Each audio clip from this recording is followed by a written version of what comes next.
ദേ ഈ ഒരു ഐറ്റം എങ്ങനെയുണ്ട്? ഭയങ്കര സിമ്പിളാന്നേ. അത് നമുക്ക് ഉണ്ടാക്കി നോക്കാം. ആദ്യം തന്നെ ഞാൻ മുൻകൂർ ജാമ്യം എടുക്കുകയാണ്. എൻ്റെ ക്യാമറയുടെ ക്വാളിറ്റിയും അതുപോലെ തന്നെ വെട്ടത്തിൻ്റെ ക്വാളിറ്റിയും അത്യാവശ്യം മാറി മാറിയാണ് നിൽക്കുന്നത്. അപ്പോൾ അതൊക്കെ അഡ്ജസ്റ്റ് ചെയ്ത് ഒന്ന് സപ്പോർട്ട് ചെയ്യുക കേട്ടോ. അപ്പോൾ ഈ പൂവുണ്ടാക്കാൻ വേണ്ടിയിട്ട് നമുക്ക് ആദ്യം ഒരു ക്രീപ്പ് പേപ്പറാണ് ആവശ്യം. ആ ക്രീപ്പ് പേപ്പർ ഞാൻ ഈ കാണിച്ച പോലെ രണ്ടായിട്ട് മടക്കി കഴിഞ്ഞ് അതിനെ പിന്നെയും ഒരു 2-3 തവണയും കൂടെ ഫോൾഡ് ചെയ്ത് ദേ ഒരു കുഞ്ഞി പരുപ്പത്തിലാക്കി എടുക്കണം. ഇനിയിപ്പോൾ നമ്മുടെ അടുത്ത പരിപാടി കുറച്ച് ആയുധം വെച്ചുള്ള പരിപാടിയാണ്. എന്താണെന്ന് മനസ്സിലായല്ലോ. ഈ ക്രീപ്പ് പേപ്പർ നമ്മൾ കട്ട് ചെയ്ത് കുരുകുരാന്ന് കട്ട് ചെയ്ത് കൊടുക്കുക. അതിൻ്റെ ഈ അറ്റം വരെ കട്ട് ചെയ്ത് കഴിഞ്ഞിട്ട് അതൊന്ന് ഫോൾഡ് അഴിച്ചു കൊടുക്കുക. ഫോൾഡ് അഴിക്കുകയെന്ന് വെച്ച് കഴിഞ്ഞാൽ ആദ്യം മടക്കിയ ആ ഒരു 2 ഫോൾഡില്ലേ അത് അഴിക്കണ്ട, ബാക്കി എല്ലാം ഒന്ന് അഴിച്ച് നേരെയാക്കി കൊടുക്കുക. ഇനിയിപ്പോൾ ഈസി പരിപാടിയാണ്. ഈർക്കിളി എടുക്കുക, കുറച്ച് ഫെവിക്കോൾ തൂക്കുക, എന്നിട്ട് ഈ ഒരു സാധനം അതിനകത്തേക്കൊന്ന് ചുറ്റി കൊടുക്കുക.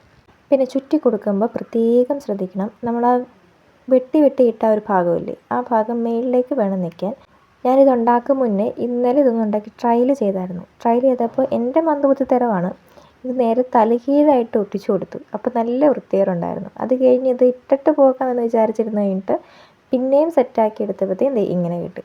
അപ്പോൾ നമ്മുടെ ഫൈനൽ ലുക്കൊക്കെ ആദ്യം തന്നെ കണ്ടായിരുന്നല്ലോ. അപ്പോൾ ഇഷ്ടമായെങ്കിൽ ലൈക്ക് ചെയ്യുക, സബ്സ്ക്രൈബ് ചെയ്യുക.